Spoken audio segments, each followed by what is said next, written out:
Bismillahirrahmanirrahim. Pembahasan kita kali ini adalah masih lanjutan tentang huruf-huruf ziyadah. Dan huruf ziyadah yang kita bahas pada pembahasan kali ini adalah huruf hamzah dan juga huruf mim. Bagaimanakah ciri-ciri dari huruf hamzah dan huruf mim yang masuk di dalam kategori huruf tambahan? Dalam hal ini terdapat beberapa ketentuan. Yang pertama, manakala hamzah atau mim ini posisinya berada di awal dan setelah huruf mim ini terdapat 3 huruf yang dapat dipastikan sebagai huruf asal, maka hukum mim atau hamzah ini dipastikan sebagai huruf tambahan, bukan huruf asal. Contohnya seperti lafaz akroma. Pada lafaz akroma di sini terdapat hamzah yang posisinya berada di awal kalimat, dan setelahnya hamzah di sini terdapat 3 huruf yang dapat dipastikan sebagai huruf asal, maka hamzah ini dihukumin sebagai huruf tambahan atau huruf zaidah.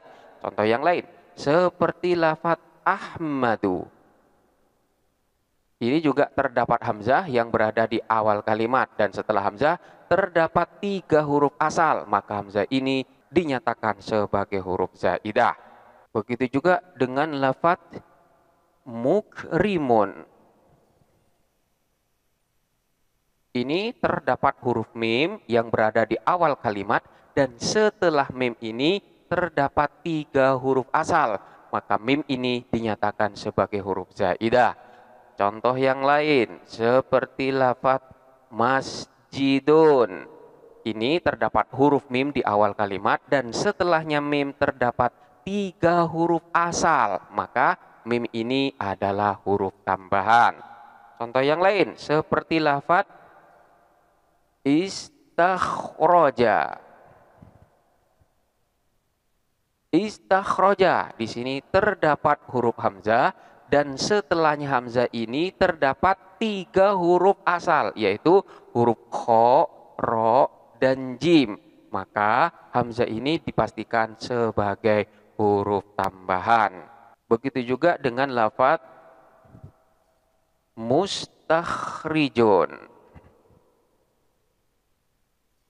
Mustakhrijun ini juga terdapat huruf mim, dan setelahnya terdapat 3 huruf asal, yaitu kho, ro, dan jim. Ini semuanya huruf asal, maka mim yang ada di awal ini sebagai huruf zaidah atau huruf tambahan. Jadi manakala setelahnya hamzah atau mim itu terdapat 3 huruf yang dapat dipastikan sebagai huruf asal, maka huruf hamzah atau mim itu dinyatakan sebagai huruf tambahan. Kemudian selanjutnya, manakala huruf hamzah atau mim ini bersamaan dengan 2 huruf yang dapat dipastikan sebagai huruf asal. Jadi posisinya bisa berada di awal ataupun berada di tengah, namun bukan di akhir. Jadi bisa di awal ataupun bisa di tengah. Maka huruf hamzah ataupun huruf mim ini dinyatakan sebagai huruf asal, bukan huruf zaidah atau huruf tambahan. Contohnya seperti lafaz akala. Di sini terdapat hamzah, posisinya berada di awal, dan hamzah ini bersamaan dengan 2 dua huruf yang dapat dipastikan sebagai huruf asal, yaitu kaf dan lam. Maka hamzah ini dinyatakan sebagai huruf asal, bukan huruf zaidah. Contoh yang lain, seperti lafaz mahada. Ini terdapat huruf mim dan posisinya berada di awal. Dan setelah huruf mim ini terdapat dua huruf yang dapat dipastikan sebagai huruf asal. Maka mim ini pun dinyatakan sebagai huruf asal, bukan huruf zaidah. Begitu juga dengan contoh seperti lafaz sa'ala. Di sini terdapat huruf hamzah yang posisinya berada di tengah kalimat. Dan hamzah ini bersamaan dengan dua huruf yang dinyatakan sebagai huruf asli, yaitu huruf sin dan huruf lam. Maka hamzah ini dapat dipastikan sebagai huruf asal, bukan huruf tambahan. Begitu juga dengan lafaz amaro. Amaro, di sini terdapat huruf mim, dan mim ini bersamaan dengan dua huruf yang dipastikan sebagai huruf asal. Maka mim ini juga sebagai huruf asal, bukan huruf tambahan. Ini adalah ketentuan yang kedua. Kemudian yang ketiga, apabila hamzah atau mim ini bersamaan dengan huruf asal yang lebih dari 3. Jadi hamzah ataupun mim ini bersamaan dengan huruf asal dan huruf asalnya tersebut lebih dari 3 dan posisinya berada di awal atau di tengah. Maka hamzah atau mim itu dapat dipastikan sebagai huruf asal, bukan huruf zaidah. Untuk ketentuan yang ketiga ini, manakala tidak terdapat petunjuk yang menyatakan bahwa hamzah ataupun mim itu dinyatakan sebagai huruf zaidah, dilihat dari segi istiqaq atau dilihat dari segi pecahan atau perubahan bentuk dari tasrifannya, atau juga dilihat dari segi yang lain, misalkan dilihat dari segi tasghir. Maka jikalau tidak ada petunjuk bahwa hamzah atau mim itu adalah merupakan huruf tambahan, maka dapat dikatakan sebagai hamzah atau mim ini adalah huruf asal. Contohnya seperti lafaz mirzajushun.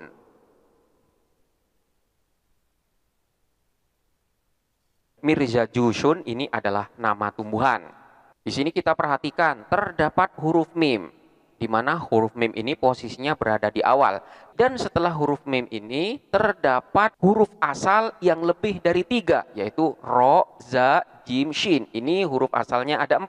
Dan pada lafaz ini tidak ada dalil atau petunjuk yang menyatakan bahwa mim ini adalah merupakan huruf tambahan. Baik dilihat dari segi perubahan bentuk di dalam tasrifannya ataupun di dalam bentuk yang lain. Misalnya dalam bentuk tasghir.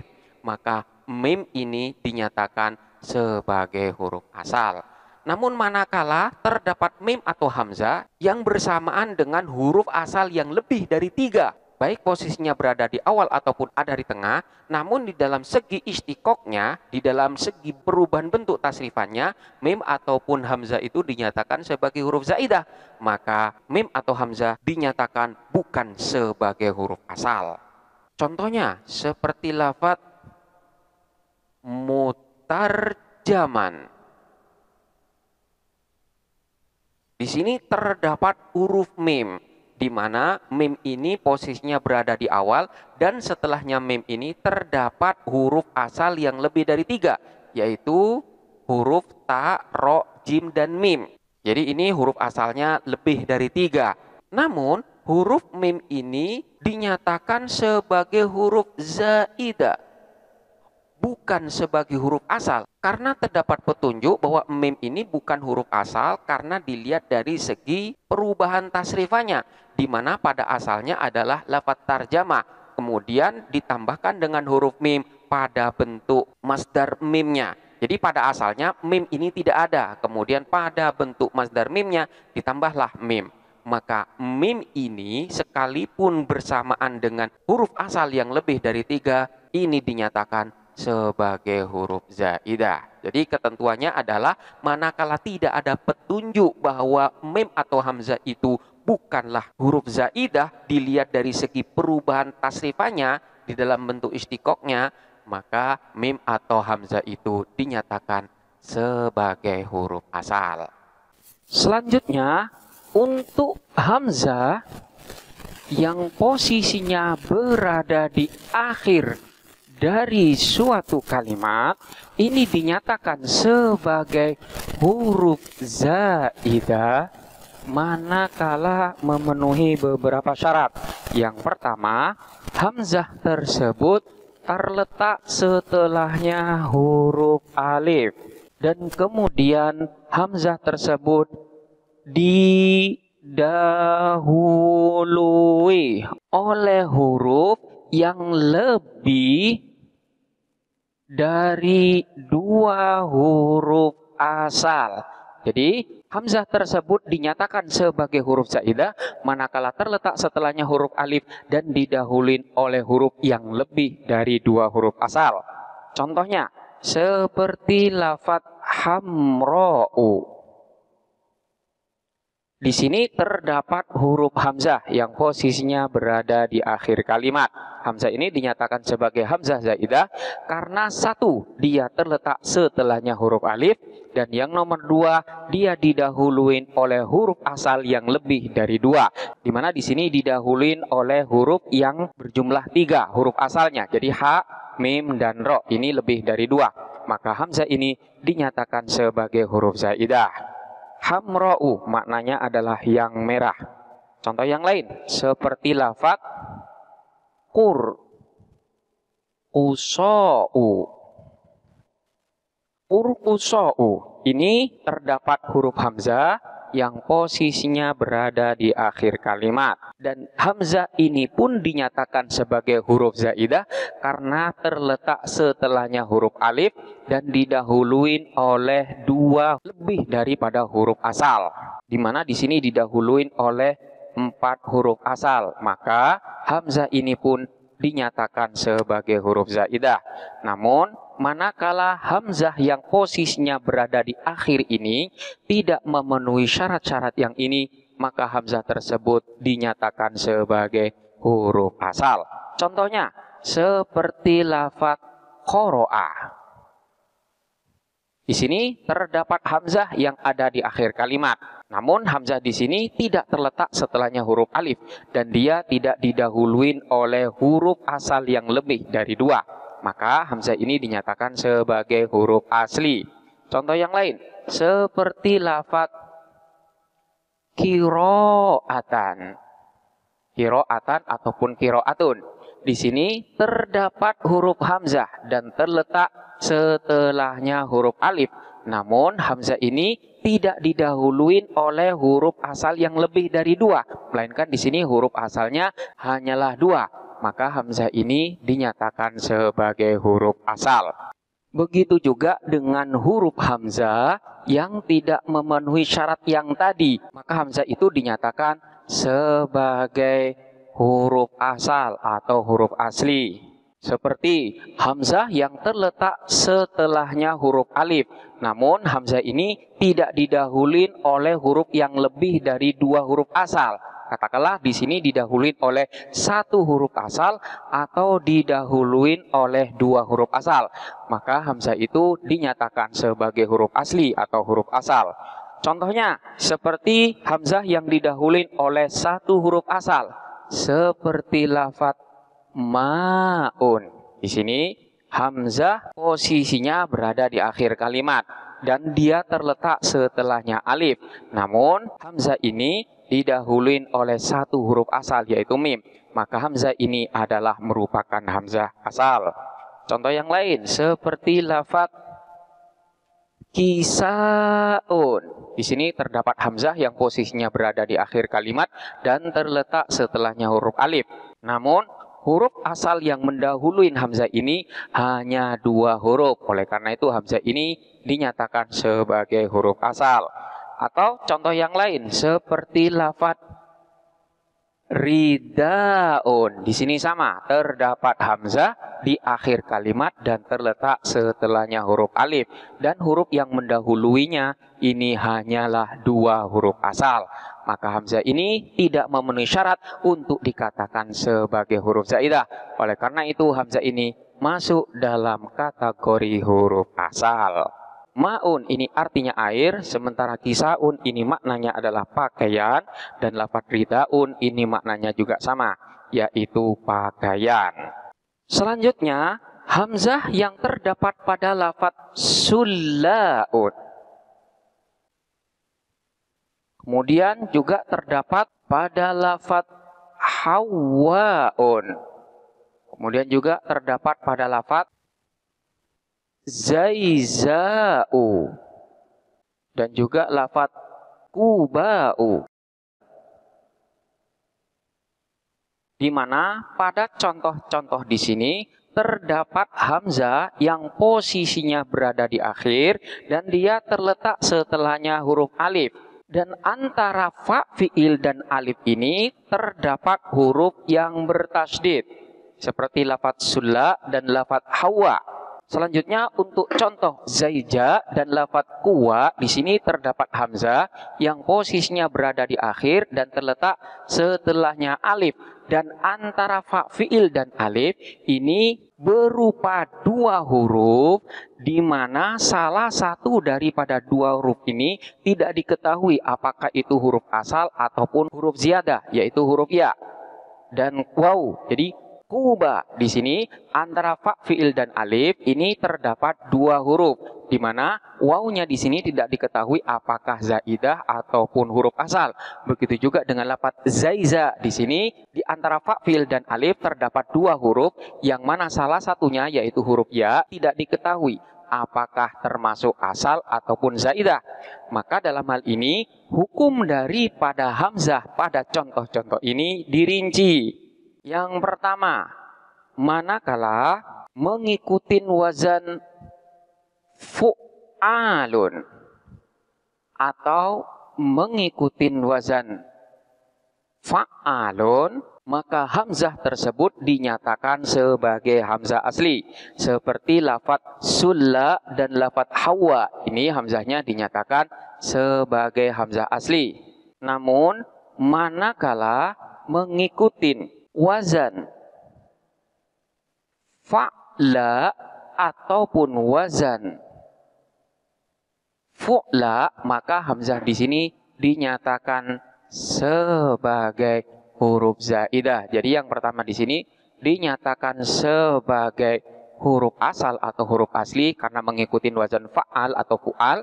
Namun jikalau mengikuti fu'la ataupun fa'la, maka hamzahnya tersebut dinyatakan sebagai hamzah zaidah. Kemudian yang keempat, manakala hamzah atau mim itu berada di awal atau berada di tengah, dan setelah hamzah atau mim ini terdapat tiga huruf yang tidak dapat dipastikan apakah huruf-huruf setelahnya itu merupakan huruf asal ataupun huruf tambahan. Contohnya seperti lafaz arto. Di sini terdapat hamzah dan setelahnya hamzah ini terdapat tiga huruf, yang mana tiga huruf ini tidak dapat dipastikan apakah ini adalah huruf asli ataukah huruf tambahan. Maka dalam hal ini hukum hamzah ataupun mim itu dirinci. Untuk lafaz arto ini ada yang menyatakan bahwa dari perubahan arto di sini terdapat lafaz ma'rutun. Namun ada pula yang menyatakan perubahannya itu adalah marton. Dan perubahan-perubahan semacam ini adalah perubahan secara simai, jadi tidak ada kiasinya. Jadi untuk lafaz arto, ada kalanya orang Arab itu mengucapkan di dalam bentuk yang lain dengan lafaz ma'rutun, atau ada kalanya dengan lafaz lain yaitu dengan lafaz marton. Maka bagaimana status daripada hamzah yang ada pada lafaz arto di sini? Yang pertama, manakala orang yang mengucapkan dengan lafaz ma'rutun dapat dinyatakan bahwa hamzah yang ada pada lafadz arto dan perubahannya adalah makrutun, ini dinyatakan sebagai hamzah asal atau hamzah asli, bukan hamzah zaidah. Sementara mim yang ada pada lafadz makrutun ini adalah mim zaidah, karena memang pada asalnya lafadz arto tidak terdapat mim, hanya terdapat hamzah saja. Namun manakala orang yang menyatakan dengan lafadz marton, maka untuk hamzah yang ada pada lafadz arto ini dinyatakan sebagai huruf zaidah. Sementara mim ini juga dikatakan sebagai huruf zaidah. Jadi pada lafadz makrutun hamzahnya ini adalah hamzah asal, sementara mimnya ini zaidah. Sementara untuk lafadz marton, mim dan hamzahnya ini semuanya masuk dalam kategori huruf zaidah. Kemudian yang kelima adalah huruf hamzah atau mim yang berada di awal dan setelahnya terdapat 3 huruf asal. Ini dinyatakan sebagai huruf asal manakala tidak terdapat petunjuk. Jadi di sini tidak terdapat petunjuk, baik dilihat dari segi istiqoknya atau perubahan bentuknya dalam bentuk yang lain, yang menyatakan bahwa hamzah atau mim itu dinyatakan sebagai huruf zaidah. Jadi selama tidak ada petunjuk bahwa hamzah ataupun mim itu merupakan huruf zaidah dalam posisi semacam ini, maka kedua huruf ini dinyatakan sebagai huruf asal. Namun sebaliknya, manakala terdapat petunjuk bahwa hamzah ataupun mim yang terletak di awal dan setelahnya terdapat 3 huruf asal itu adalah huruf zaidah, maka berarti itu bukanlah merupakan huruf asal. Contohnya seperti lafadz mirjalun. Di sini terdapat huruf mim dan setelahnya huruf mim ini terdapat 3 huruf asal. Dan pada lafadz ini tidak terdapat petunjuk yang menyatakan bahwa mim ini adalah huruf zaidah. Maka mim ini dinyatakan sebagai huruf asal. Mirjalun itu maknanya adalah periuk atau wadah yang terbuat dari batu atau tembaga. Begitu juga dengan lafadz mufurun. Mufurun, bukan maufurun, melainkan mufurun. Mimnya di sini berharkat dhammah. Mim yang ada di awal kalimat ini dinyatakan sebagai huruf asal, bukan huruf tambahan. Karena di sini tidak ada petunjuk yang menyatakan bahwa mim di sini adalah huruf zaidah. Mufurun artinya adalah sesuatu yang dipercikkan pepohonan. Jadi pada pohon tersebut memercikkan sesuatu. Begitu juga dengan lafadz imma'atun. Di sini terdapat hamzah yang ada di awal kalimat dan setelahnya hamzah ini terdapat 3 huruf asal, yaitu huruf mim dan huruf ain. Sementara taknya di sini adalah tak zaidah. Jadi mimnya di sini bertasydid, jadi double. Jadi setelahnya hamzah terdapat 3 huruf yang dapat dipastikan sebagai huruf asli. Hamzah yang ada pada lafadz imma'atun ini dinyatakan sebagai huruf asal karena memang tidak ada petunjuk yang menyatakan bahwa hamzah ini sebagai huruf tambahan. Jadi manakala terdapat hamzah atau mim dan posisinya berada di awal dan setelahnya terdapat 3 huruf asal, selama tidak ada petunjuk yang menyatakan hamzah atau mim itu sebagai huruf tambahan, maka hamzah atau mim ini dinyatakan sebagai huruf asal. Namun manakala terdapat petunjuk, maka hamzah atau mim dinyatakan sebagai huruf zaidah. Selanjutnya yang keenam, posisi daripada huruf hamzah yang dinyatakan sebagai huruf zaidah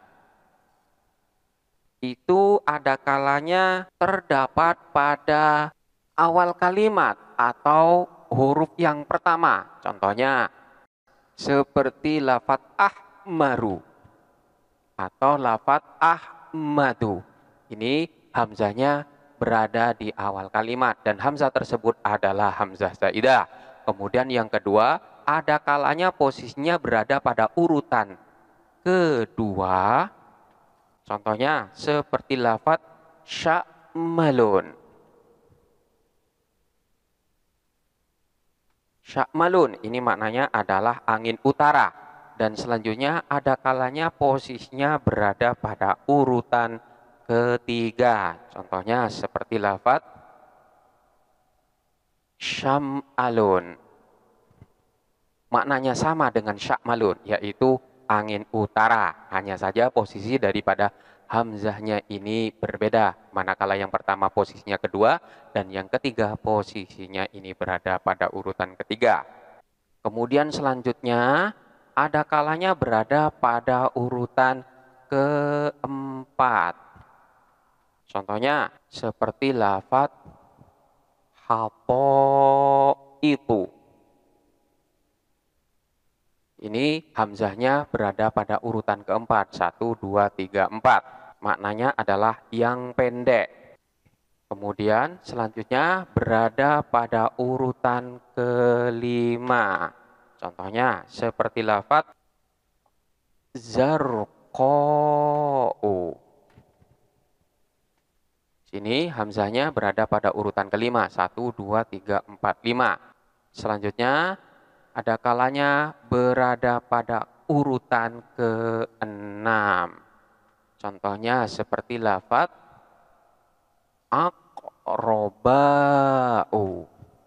Ini hamzahnya berada pada posisi urutan ke-6. Hato itu maknanya adalah yang pendek, sementara lafaz zarqa itu maknanya adalah yang biru. Ini bentuk muannas dari lafaz azraqu. Azraqu zarqa. Sementara untuk lafaz aqroba itu adalah nama kota. Sementara untuk huruf mim zaidah, posisi di dalam satu kalimat dinyatakan sebagai huruf zaidah, ada kalanya berada pada urutan yang pertama. Contohnya seperti lafaz marhabun. Marhabun maknanya adalah keleluasaan. Kemudian ada kalanya berada pada urutan kedua. Contohnya seperti lafaz damlasun. Maknanya adalah yang gelap.